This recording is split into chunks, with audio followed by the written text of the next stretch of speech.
Inilah kisah Kenshin dan Kaori, seorang pemuda kaya yang menyamar kerja sebagai cleaning service.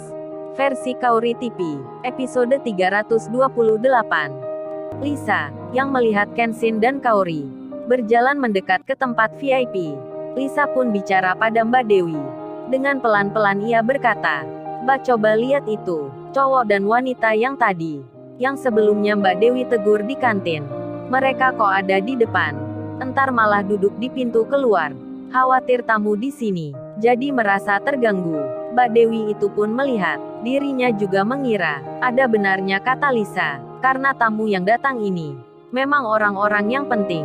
Kemudian, karena memang kondisi di sini yang sedang menemani tamu, begitu pula dengan Lisa dan lainnya, maka Mbak Dewi itu pun memutuskan mengirim pesan ke temannya, yang jadi kepala bagian produksi. Ia memberitahukan, ada 2 orang di luar, agar segera ditertibkan, disuruh masuk kerja. Kepala bagian produksi lalu membaca pesan tersebut, kemudian ia keluar untuk melihat orang. Seperti yang dikatakan, setelah memperhatikan sejenak, dilihat-lihat dari dekat, ia pun merasa tak mengenalnya. Kemudian dirinya mengirim pesan balik. Kepala bagian produksi itu menulis, Dewi, tentang pria di luar, yang lu maksud ini, mereka bukan pegawai yang kerja di tempat gua. Pesan pun terkirim. Si Dewi lalu membaca itu. Kemudian ia pun bertanya di benaknya, kalau gitu, pekerja mana mereka, kalau bukan bagian produksi? Diselah tanya dalam hatinya. Pak David tamu di sini, yang selesai makan lalu bilang. Beliau mengatakan, oh ya, saya mau ke kantor utama untuk melihat data perusahaan. Mbak Dewi pun menjawabnya, baik Pak, kami akan antarkan. Semua pun bersiap, mengiringi tamu itu, dan berjalanlah yang ditunggu. Saat sampai di pintu keluar, Pak David dan rekan kerjanya segera dialihkan belok ke kiri, karena kantor yang dimaksud lewat jalan situ. Di sela hal yang demikian, Mbak Dewi, yang memang atasan kepegawaian, bersama 1-2 orang, malah menyempatkan mendatangi Kenshin lagi, yang ada di sebelah kanan. Ketika itu Kenshin dan Kaori lagi membaca informasi, catatan peraturan perusahaan, yang terpasang di dinding. Ketika Kenshin akan bicara ke Kaori, tiba-tiba ada orang datang, dan langsung saja berkata, Mas, emangnya masnya ini kerja di mana ya? Tolong dong cepat masuk, ini soalnya ada tamu penting. Kalau nanti tamu itu ngeliat mas dan mbaknya di sini, di jam kerja seperti ini, kan entar tamunya mengira perusahaan ini nggak disiplin. Kenshin melihat wanita yang tadi, yang menegurnya sewaktu di kantin. Mendengar hal itu, Kaori malah yang bilang, tapi kita ini mbak, kan emang nggak kerja di sini. Jadi mau masuk kemana? Ya nggak say. Kaori bicara ke Kenshin. Mbak Dewi dan temannya itu mendengarnya. Mereka merasa jawaban itu nampak santai sekali, bahkan masih menunjukkan lagi pacaran. Hingga Mbak Dewi itu pun bilang, kalau mas dan mbaknya nggak bekerja di tempat ini, lalu untuk apa ke sini? Apa mau saya panggilkan security? Karena masuk perusahaan tanpa permisi. Jangan-jangan mas dan mbaknya ini ilegal di sini ya? Waduh, makin asyik aja Mbak Dewi ini bicaranya. Pakai menuduh Kenshin suatu hal yang tidak enak. Karena hal itu Kaori pun terbawa agak marah. Ia lalu berkata, say mbak ini, udah keterlaluan nih. Apa baiknya kita langsung bicara aja ya? Biar mereka nggak berkata yang nggak baik kayak gini. Kenshin menjawabnya, sabar dulu Kaori. Iya habis gini, kita akan bilang. Kenshin pun lalu bertanya, mbaknya semua ini kerja bagian apa ya? Mbak Dewi pun menjawab, emang ada penting apa masnya ini bertanya? Kenshin menyahutnya, agar entar saya bisa rekomendasikan pada tamu itu, di kedepannya nanti bisa mengajari pekerja kantor kayak mbaknya ini untuk belajar bersikap yang ramah. Mbak Dewi pun tersinggung. Begitu pula dengan teman di sebelahnya. Karena hal itu mereka malah memutuskan menelpon security di depan Kenshin. Mbak Dewi itu bicara, halo Pak Gunawan, tolong datang ke sini dengan Pak Joko ya. Di kantor samping kanan VIP, ada orang nggak dikenal datang ke sini. Ya bisa dibilang mereka ini penyusup. Tolong amankan ya Pak. Pak Gunawan itu pun menjawab, baik Mbak, kami akan segera ke sana. Lalu Mbak Dewi itu pun dengan wajah yang sinis muka yang cemberut, meninggalkan Kenshin dan Kaori. Sembari ia bilang, tunggu di sini ya kalian. Jangan kemana-mana, karena security akan datang, menjemput kalian. Dan Mbak Dewi pun pergi. Ia berjalan menuju kantor utama, untuk menemui Pak David dan lainnya. Pak David dan rombongan itu pun, kini sudah ada di dalam, bersama pimpinan perusahaan di sini, yang bernama Pak Heri. Mereka saling bicara, tentang pekerjaan, dan tentu saja data perusahaan. Dibaca oleh Pak David. Di sela hal itu Ibu Heni, yang juga orang kantor pusat. Beliau sembari melihat jam tangannya. Bu Heni itu berkata, oh iya di jam segini. Tuan muda kok belum datang ke sini ya? Pak David pun menjawabnya, mungkin jalan macet kali Bu Heni. Kita tunggu saja. Semua staf perusahaan di sini mendengarnya. Mereka tak mengerti akan orang yang dimaksud.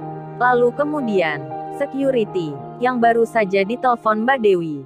Kini mereka berdua datang, menghampiri Kenshin. Kemudian bicara, mereka bertanya, maaf mas dan mbaknya. Kesini emangnya mau kemana ya? Dan tujuannya untuk apa? Boleh saya melihat kartu identitasnya? Di saat security mendatangi Kenshin dan Kaori. Kebetulan pula kepala bagian produksi, temannya Mbak Dewi itu sedang keluar. Dirinya pun melihat, laki-laki yang ditanya security, mengeluarkan dompetnya, lalu memberikan sesuatu ke security itu. Security-nya pun membaca, dua kartu yang diserahkan Kenshin.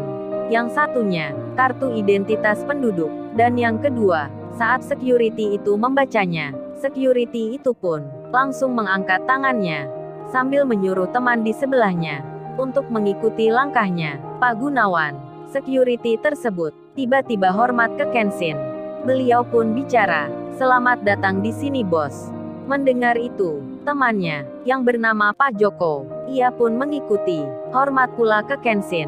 Jadinya, kedua security tersebut, terlihat oleh temannya si Dewi, sedang menghormati laki-laki itu. Dia pun terkejut, jadi penasaran, akan siapa pemuda itu. Tak hanya kepala bagian produksi, Kaori pun rupanya, belum mengetahui, kartu apa yang dibaca oleh security itu. Kemudian Kenshin bilang, kalau gitu, Bapak bekerja kembali lagi, berjaga saja di depan. Oh ya teman saya, sebentar lagi akan datang, memakai mobil merah. Tolong bapaknya entar tunjukkan tempat saya di sini. Security-nya pun menjawab, baik bos saya siap. Kenshin menyela, panggil nama saya aja, jangan panggil itu. Pak Gunawan pun menjawab, oh ya baik Mas Kenshin. Saya siap melaksanakan. Dan kedua security itu, kembali lagi bekerja di pos jaga. Kepala bagian produksi yang penasaran. Setelah melihat hal itu, ia pun mengirim pesan. Dirinya menulis ke Dewi temannya. Hei Dewi kamu tahu nggak? Laki-laki yang kamu maksud sebelumnya. Sepertinya dia bukan orang biasa. Barusan aku lihat security mendatangi. Mereka berdua pun hormat. Aku belum tahu sebabnya. Coba ini aku akan tanyakan ke Pak Gunawan itu. Pesan pun dikirim. Si Dewi belum membacanya, karena dirinya lagi bicara. Ditanya oleh Bu Heni. Tamu penting di sini. Tak lama kemudian, si Iwan pun datang. Kedatangannya langsung disambut oleh kedua security tersebut. Mobilnya diarahkan ke tempat parkir VIP. Turunlah si Iwan bersama Ririn. Security-nya pun melihat, Iwan seragamnya cleaning service. Namun karena pesan Kenshin, hal itu kini tak penting.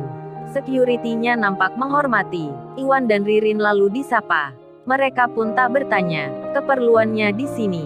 Pak Gunawan itu bilang, mari Mbak dan Mas saya antar ke tempatnya. Iwan dan Ririn pun mengiyakan. Berjalanlah mereka mengikuti kemana tujuan security.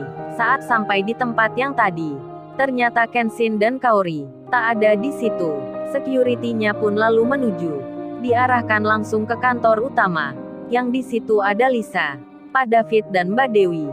Ketika sampai di depan pintu, security-nya bilang permisi, yang di dalam pun mempersilahkan. Lalu Pak Gunawan itu bicara pada atasan perusahaan, ini Pak ada tamu. Pak Heri pun mengiyakan, lalu dipersilahkan Ririn dan Iwan untuk masuk ke dalam. Si Iwan pun tak mengira akan sampai sejauh ini, namun dirinya sudah terlambat untuk membatalkan. Tak jadi masuk ke situ.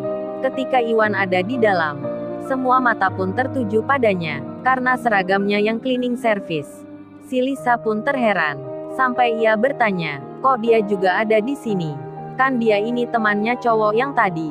Begitu pula dengan si Dewi, dan teman-teman kerjanya. Demikian Pak Heri pimpinan perusahaan. Mereka bertanya akan Iwan, yang pekerja cleaning service, namun disebut tamu oleh security. Di sela semua yang terheran, Pak David dan Bu Heni hanya merasa biasa. Pak David itu malah bertanya, oh ya Tuan Muda belum datang ya? Apa Tuan Muda bersama Mbak Ririn? Ririn pun menjawabnya, katanya Mas Iwan, Mas Kensin udah tiba dari tadi. Di sela itu security-nya bicara, oh iya Pak Tuan Muda sudah di depan. Saya tadi menemui. Mbak Dewi pun bingung. Ia merasa aneh sekali. Di tengah itu ponselnya berdering. Tanda pesan WhatsApp masuk. Rupanya itu sudah 3 kali. Temannya mengirim pesan. Si Dewi pun melihatnya, membacanya. Temannya itu menulis, Dewi, kamu harus hati-hati. Pemuda itu tadi bukan orang sembarangan. Jangan menegurnya lagi, karena baru saja membaca itu. Si Dewi pun merasa khawatir. Ia pun lalu mengira sendiri. Dalam hatinya berbisik, jangan-jangan orang yang ditunggu itu adalah laki-laki tersebut. Begitu pula dengan Lisa. Belum sempat ia berpikir, pintu tiba-tiba terbuka. Ternyata Kensin, yang nampak terlihat, akan masuk ke dalam. Pak David pun dan semuanya, orang-orang kantor pusat itu, langsung memanggilnya. Mereka pun menyapa, selamat datang, Tuan Muda, kami menunggu Anda. Lisa pun melihatnya. Begitu pula dengan Mbak Dewi. Saat mendengar panggilan itu, mereka pun shock jadinya. Lalu, bagaimana kisah selanjutnya? Subscribe channel ini untuk episode berikutnya. Terima kasih.